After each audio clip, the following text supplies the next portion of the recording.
My name is Pam Reilly, and I teach in Sandwich, Illinois, and I teach second graders.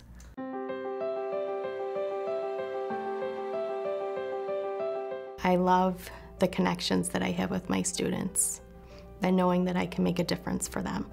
I enjoy teaching second grade because they're open-minded, they're kind-hearted, they let me sing. I shut the door and they let me sing. We just have fun together, and they make me feel like $1,000,000 every day, and I hope I do the same for them. My number one role, I feel, is an advocate for my students in any direction. I not only advocate for those homeless students in my classroom, I advocate for the students who need to be challenged in their curriculum, and they're not getting that challenge.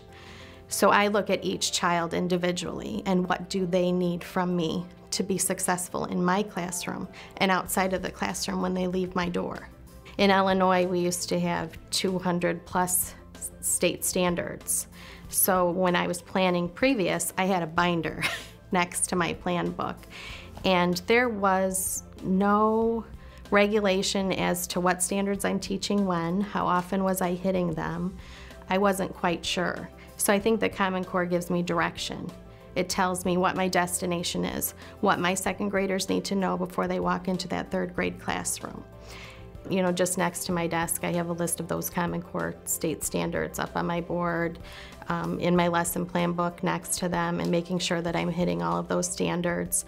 I enjoy the aspect that I can spend so much more time on a topic, and that I can challenge students who have mastered those skills. I can move them forward to the next standard. Those who haven't, I have the time now to reteach them and move them forward as well. I'm thinking about real-life situations now, and how can I bring those into my classroom.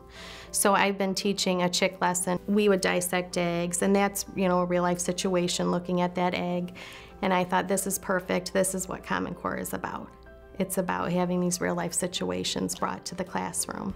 The journey of teaching to meet that destination is really up to the teachers. My district gives us complete autonomy. So I appreciate that, and I know our teachers do as well. I think the way Common Core was presented to us by our principal and by our state makes a big difference. So how it's presented to teachers in the beginning, and do we have a voice in how we're going to be teaching those Common Core state standards? Some teachers don't have the autonomy, and that's what we want and thirst for, is that we know what we need to teach. We know how to teach that standard. So that was exciting for me because it was presented to our staff in a way that we felt empowered.